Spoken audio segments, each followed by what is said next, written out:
Hi friends, இன்றைக்கி நம்ம என்ன பார்க்க போகிறோம் பார்த்தீங்கன்னா, குழந்தைங்களுக்கான குளியல் மஞ்சள் தான். ஃபஸ்ட்டு தேவையான பொருள்லாம் பார்த்துக்கலாம். பன்னீர் ரோஸ் கடையிலே வாங்கிட்டு வந்து வீட்டில் காய வச்சுக்கலாம்.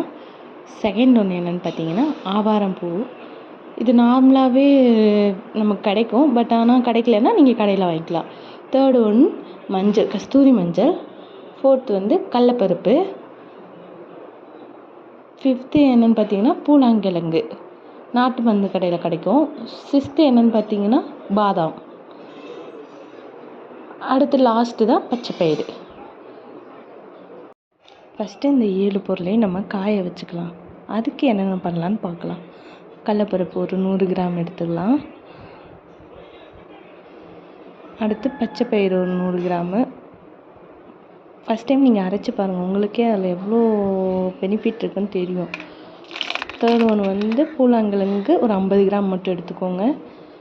அடுத்து பாதாம் ஒரு 50 கிராம் எடுத்துக்கோங்க போதும். அடுத்து கஸ்தூரி மஞ்சள்.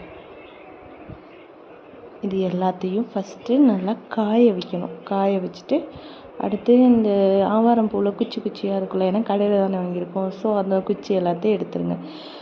இதுலேயும் பன்னீர் ரோஸில் இந்த இருக்க காம்பு எல்லாத்தையும் கொஞ்சம் கொஞ்சமாக உடச்சி போட்டு வெறும் அந்த உதிரி பூ மட்டும் எடுத்துக்கலாம். பார்த்தீங்களா இப்போ எப்படி இருக்குன்னு? உதிரி பூ மட்டும் எடுத்தாச்சு. இதுலேயே குச்சியெல்லாம் பெருக்கி வெறும் ஆவாரம் பூ மட்டும் வச்சுருக்கோம். ஓகேங்களா? ஒரு நாள் ஃபுல்லாக நல்லா காய வச்சதுக்கப்புறம் அடுத்த நாள் என்ன பண்ணுறோன்னா, இந்த கஸ்தூரி மஞ்சள், பாதாம், பூலாங்கிழங்கு எல்லாத்தையும் போட்டு ஒரு நச்சுக்கலாம். அப்போ தான் மிக்சியில் அரைக்க நமக்கு கொஞ்சம் ஈஸியாக இருக்கும்.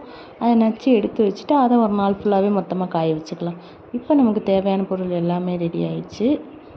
அரைக்கிறதுக்கு ஸ்டார்ட் பண்ணிடலாமா? எல்லா பொருளையும் சேர்த்துக்கலாம்.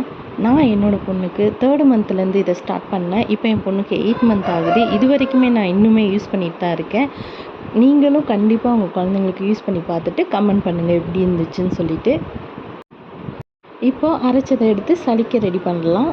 சலிச்சுக்கிட்டால் தான் நமக்கு நல்ல மாவு கிடைக்கும்.